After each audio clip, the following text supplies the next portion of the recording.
네, 세금 도둑 잡아라. 비례민주주의 연대 공동대표이자 녹색당 운영위원장 맡고 계신 시민사회운동가 하승수 변호사 나오셨습니다. 안녕하세요. 네, 안녕하십니까. 자, 지난 시간에 이제 채용비리 사건들을 다뤘었잖아요. 네. 그때 하신 말씀이 채용 청탁을 받은 사람은 처벌받는데 정작 채용을 청탁한 사람은 거의 처벌을 받지 않더라. 뭐 이런 거였는데 네.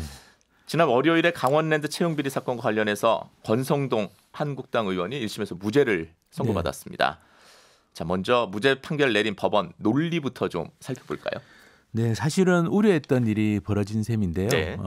이제 권성동 의원에 대해서 어떤 판결이 나오는지가 사실은 굉장히 많은 사람들이 주목하고 있었습니다. 네. 왜냐하면 이 채용 비리 문제가 터진 대표적인 사건이 이제 강원랜드 채용 비리 그렇죠. 사건이었기 때문에 근데 법원에서 이번에 판결을 통해서 무죄라고 선고를 했는데 네.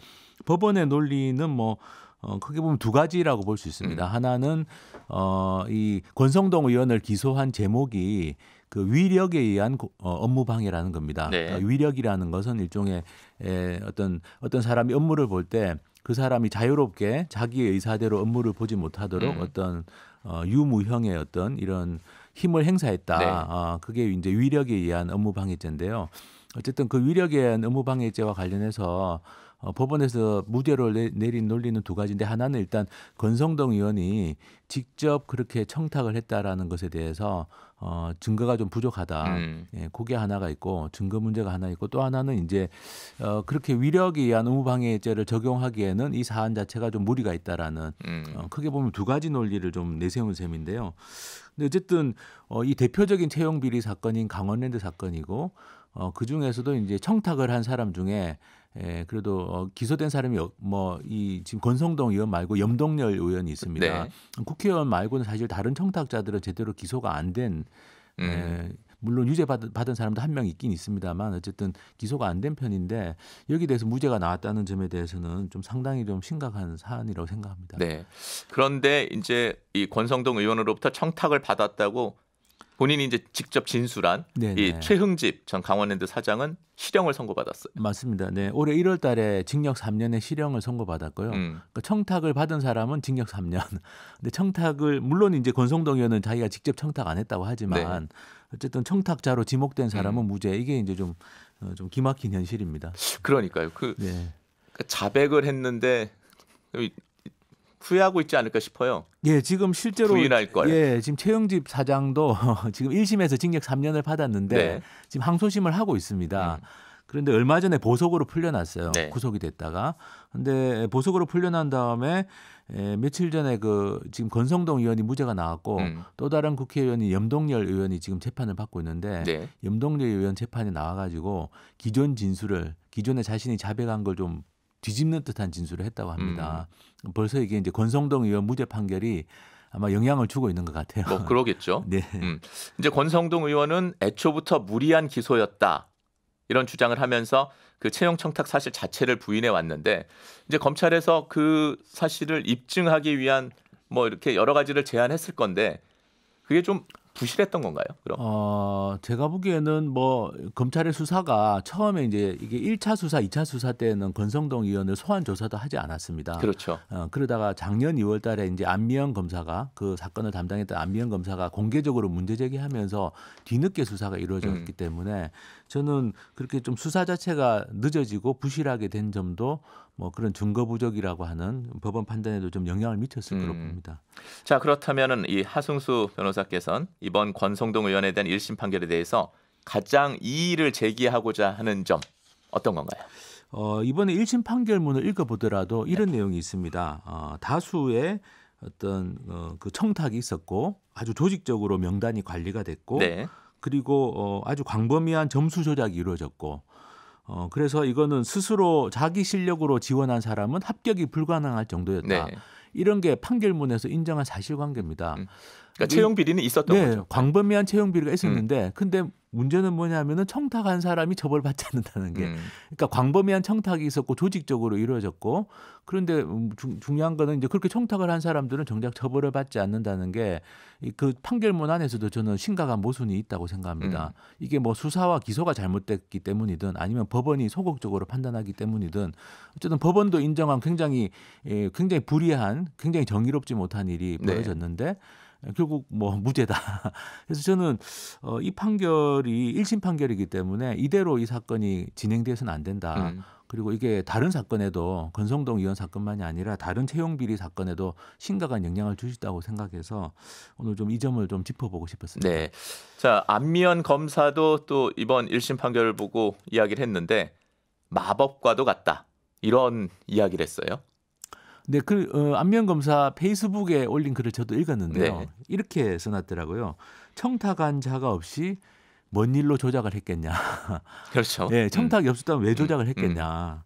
또 청탁을 해서도 처벌이 안 되는 이런 게 정말 본인도 좀 기가 막히다는 취지로 그리고 자백을 한 사람은 처벌받고 부인한 사람은 처벌받지 않고 이게 이제 마법 같다라고 좀 표현을 한 것 같고요. 네.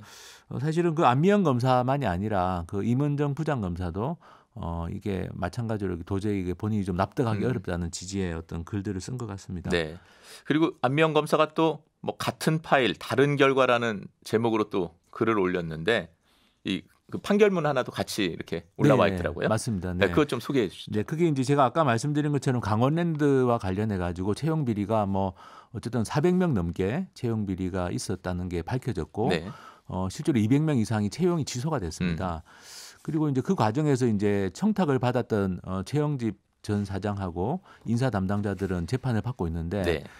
이제 청탁자들 중에 아까 말씀드린 것처럼 이제 거의 처벌받은 사람이 없지만 이제 안미연 검사가 이번에 그 페이스북에 올린 판결문은 처벌받은 뭐 거의 유일하다고 하는 케이스가 있습니다. 네. 그게 강원랜드 전 감사위원장이 이제 똑같이 업무방해죄로 기소가 돼서 네.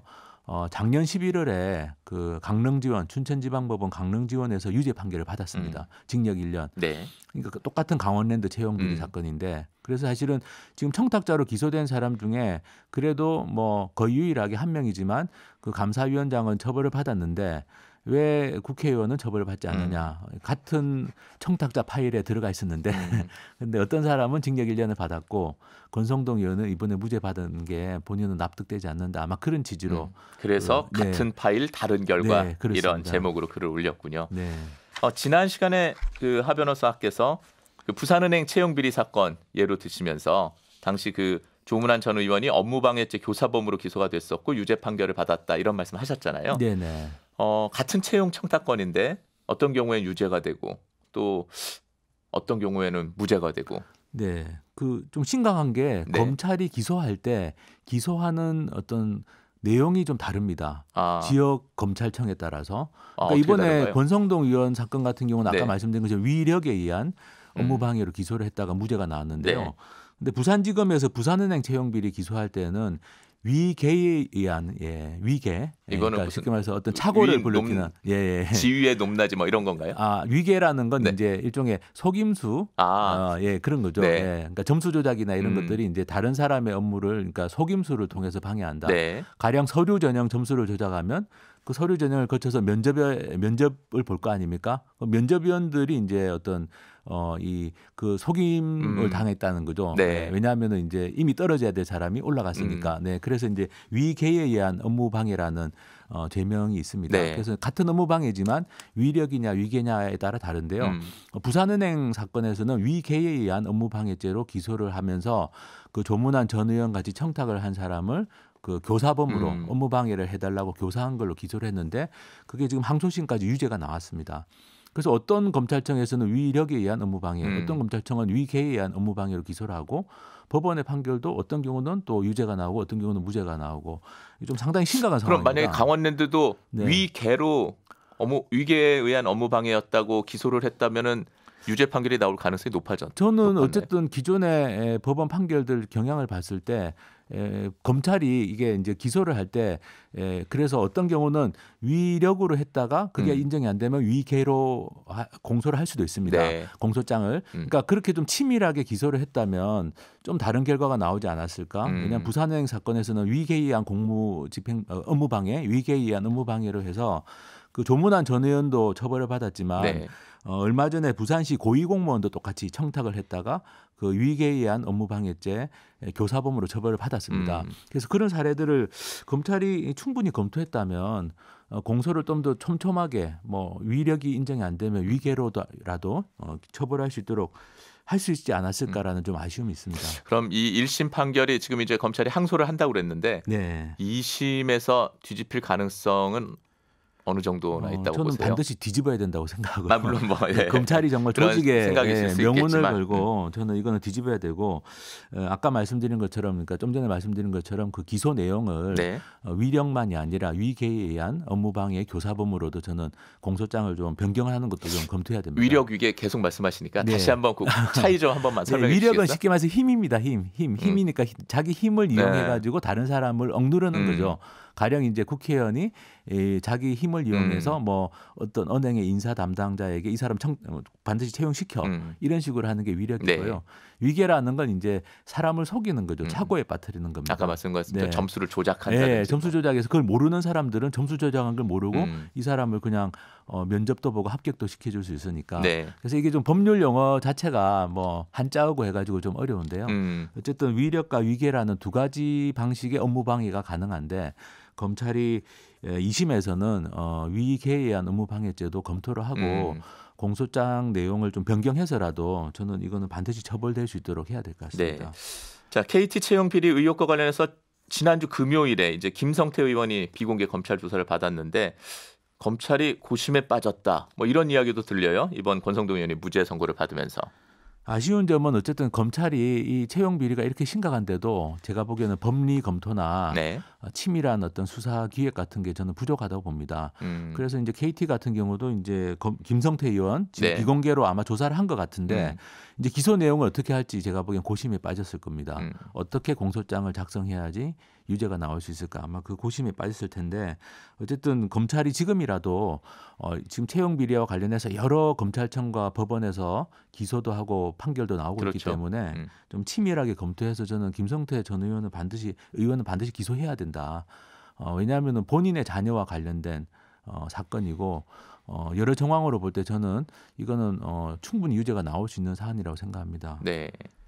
근데 지금 이 채용 비리 사건이 뭐 KT 말고도 또 있잖아요. 뭐 네. 신한은행 사건도 있고. 신한은행 포함해서 은행권 채용 비리 사건도 지금 재판 중에 네. 있습니다. 이런 것 이번에 그 권성동 의원의 1심 판결이 이런 재판에도 좀 영향이 있겠죠.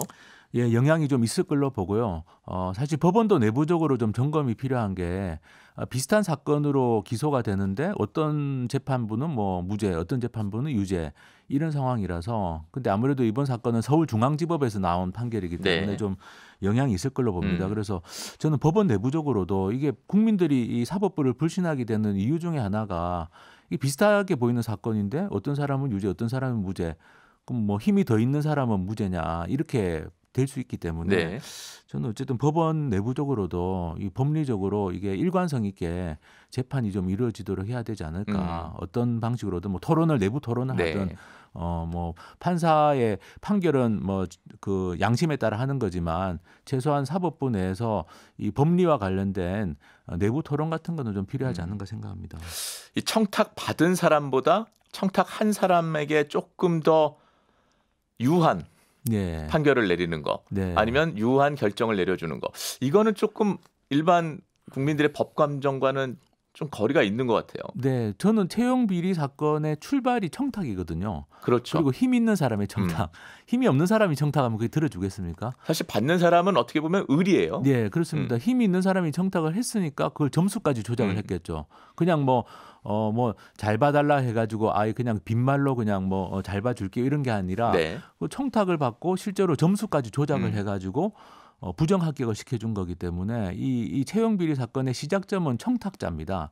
그럼 사실 청탁자가 말씀하신 것처럼 갑이라고 볼 수 있고 청탁자가 처벌받아야지 정의가 실현된다고 할 수 그렇죠. 있는데 원천적으로 죄를 네. 막을 수 있는 거죠. 네, 그렇습니다. 근데 문제는 청탁자가 지금 처벌을 안 받으니까 네. 좀 아주 저도 뭐 아주 기막힌 현실이라고 생각합니다. 1719님이 이런 의견 주셨네요. 지역마다 판결이 다른 게 이해가 안 됩니다. 이런 식이면 법원의 판결을 빅데이터를 통한 AI로 판결을 해야 하는 거 아닌가요? 그게 공정하고 정확할 것 같은데요. 뭐 이런 의견도 주셨는데 뭐 안타까운 심정에서 네. 말씀하신 거겠죠. 네, 시민들 입장에서는 뭐 충분히 이런 말씀도 하실 수 있을 것 같고요. 물론 사실관계가 조금씩 다 다르긴 네. 합니다만 어쨌든 채용 비리에 대한 국민들의 관심이나 이런 걸 생각하면 어쨌든 이번에 권성동 사건 계기로 전체적으로 좀 점검이 필요할 것 같습니다. 알겠습니다. 오늘 말씀 여기까지 듣도록 하겠습니다. 네, 지금까지 감사합니다. 하승수의 이익 있습니다였습니다.